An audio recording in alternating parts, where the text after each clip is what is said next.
पाठ 1 दुख का अधिकार। दुख का अधिकार। मनुष्यों की पोशाकें उन्हें विभिन्न श्रेणियों में बांट देती हैं। प्रायः पोशाक ही समाज में मनुष्य का अधिकार और उसका दर्जा निश्चित करती है। वह हमारे लिए अनेक बंद दरवाजे खोल देती है, परंतु कभी ऐसी भी परिस्थिति आ जाती है कि हम जरा नीचे झुककर समाज की निचली श्रेणियों की अनुभूति को समझना चाहते हैं। उस समय ये पोशाक ही बंधन और अड़चन बन जाती है।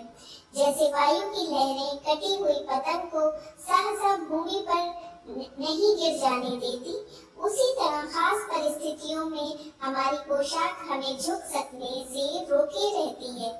बाजार में फुटपाथ पर कुछ खरबूजे डलिया में और कुछ जमीन पर बिक्री के लिए रखे जान पड़ते थे। खरबूजों के समीप एक अधेड़ उम्र की औरत बैठी रो रही थी। खरबूजे बिक्री के लिए थे, परंतु उन्हें खरीदने के लिए कोई कैसे आगे बढ़ता। खरबूजों को बेचने वाली तो कपड़े में मुंह छिपाए सिर को घुटनों पर रखे फपक फपक कर रो रही थी। पड़ोस की दुकानों के तख्तों पर बैठे या बाजार में खड़े लोग घृणा से उसी स्त्री के संबंध में बात कर रहे थे। उस स्त्री का रोना देखकर मन में एक व्यथा सी उठी, पर उसके रोने का कारण जानने का उपाय क्या था। फुटपाथ पर उसके समीप बैठ सकने में मेरी पोशाक ही व्यवधान बन खड़ी हो गई।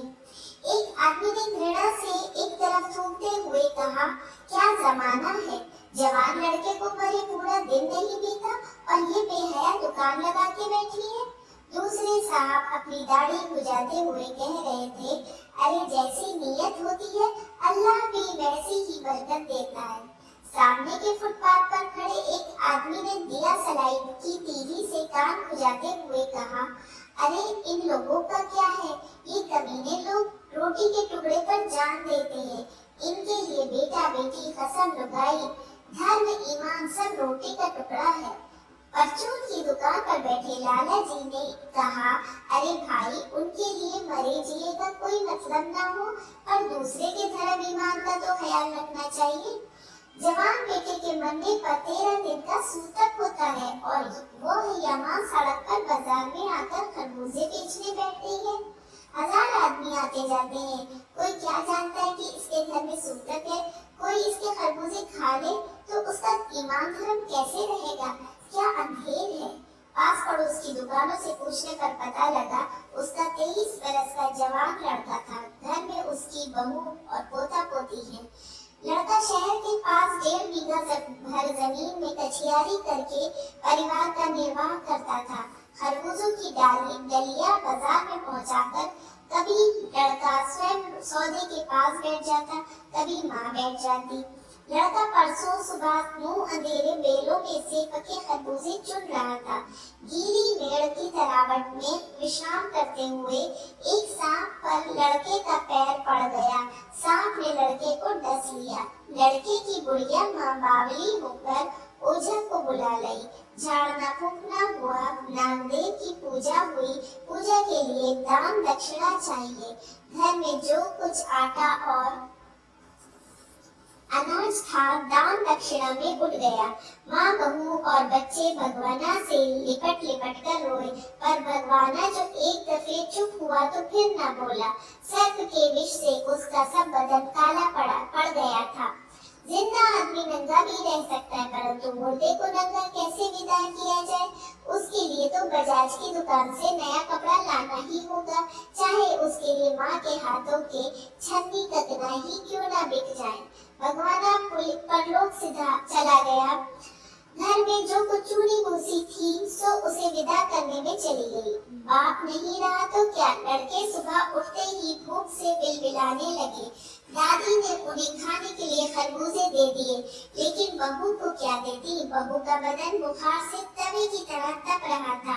अब बेटे के बिना बुढ़िया को 2 अन्नी चवन्नी भी कौन उधार देता। बुढ़िया रोते रोते और आंखें पोंछते पोंछते भगवाना के बटोरे हुए खरबूजे डलिया में समेटकर बाजार की ओर चली, और चारा भी क्या था।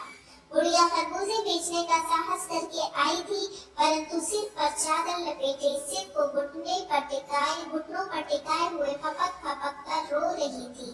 कल जिसका बेटा चल बसा, आज वो बाजार में सौदा बेचने चली है। हाय रे पत्थर दिल। उस पुत्र वियोगिनी के दुख का अंदाजा लगाने के लिए पिछले साल अपने पड़ोस में पुत्री की मृत्यु से दुखी माता की बात सोचने लगा। उस अभ्रांत महिला पुत्री की मृत्यु के बाद 2.5 मास तक पलंग से उठ ना सकी थी। उन्हें 15-15 मिनट बाद पुत्र वियोग में से मूर्छा आ जाती थी, और मूर्छा न आने की अवस्था में आंखों से आंसू न रुक सकते थे। दो डॉक्टर हर दम सिरहाने बैठे रहते थे। हर दम सिर पर बर्फ रखी जाती थी। शहर भर के लोगों के मन उस पुत्र शोक से द्रवित हो उठे थे।